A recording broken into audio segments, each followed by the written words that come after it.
It's the mini Teardrop air cleaner. It's available in chrome and black finishes, nice and vented to make sure you're getting maximum airflow, and comes with everything you need to install on your bike.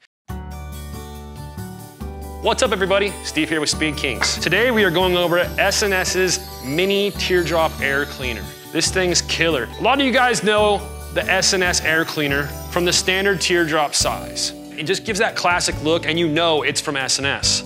Well, just recently, they hit us with this badass motherfucker right here. It's the mini Teardrop air cleaner. It's available in chrome and black finishes, nice and vented to make sure you're getting maximum airflow, and comes with everything you need to install on your bike. One of the awesome things I love about the S&S air cleaner system is that you don't have to buy it as a whole kit. You can start off just with your Stealth air cleaner system. It's gonna come with the pieces you need right here. And then you can buy any cover needed to throw on it.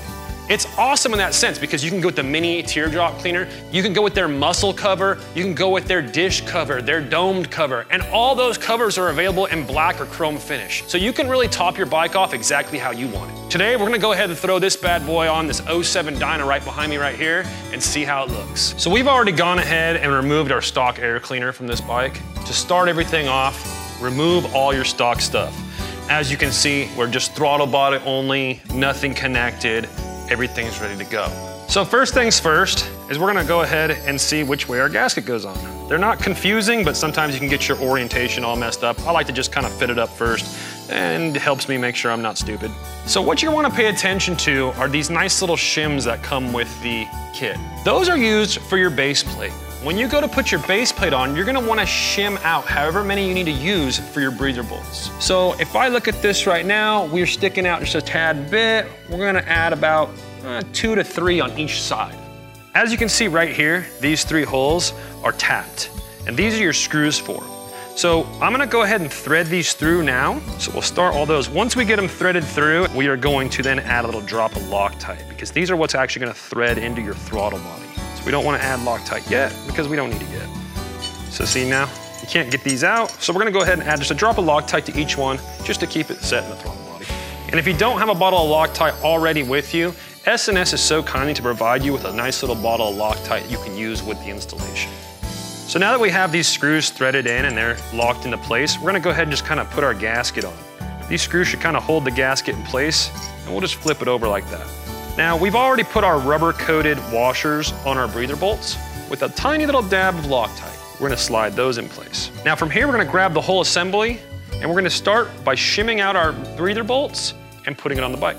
Right now, we're gonna go ahead and start with 2 shims on the back side of our breather bolts. We're just gonna kind of put them in place, so that way when we thread these onto the bike, it's ready to go.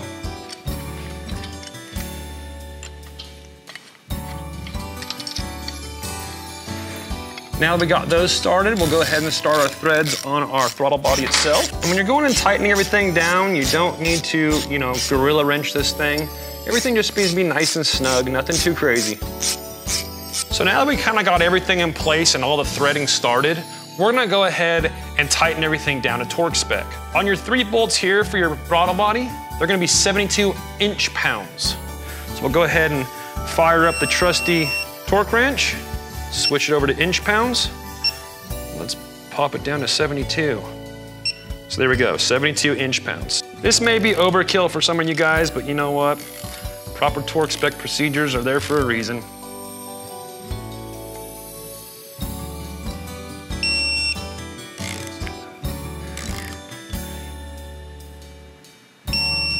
So these 3 bolts are all tightened up now. Now we're gonna go ahead and tighten up our breather bolts. So these are rated at 10 to 12 foot-pounds.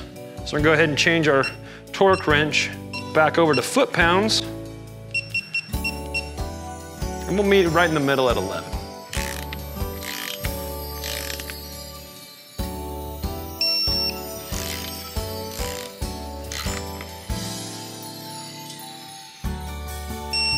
After everything's been torqued down, we're just gonna inspect our shim gap right here.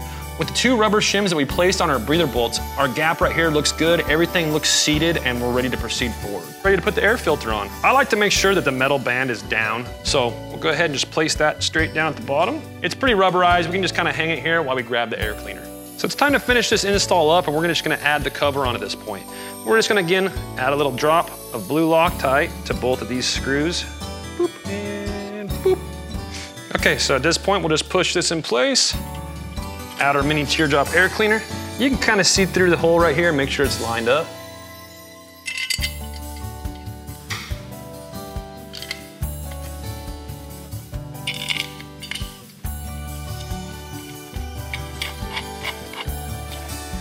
Give it a nice little tighten.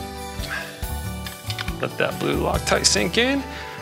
And she's ready to rock and roll. You can find this and many more at speed-kingcycle.com.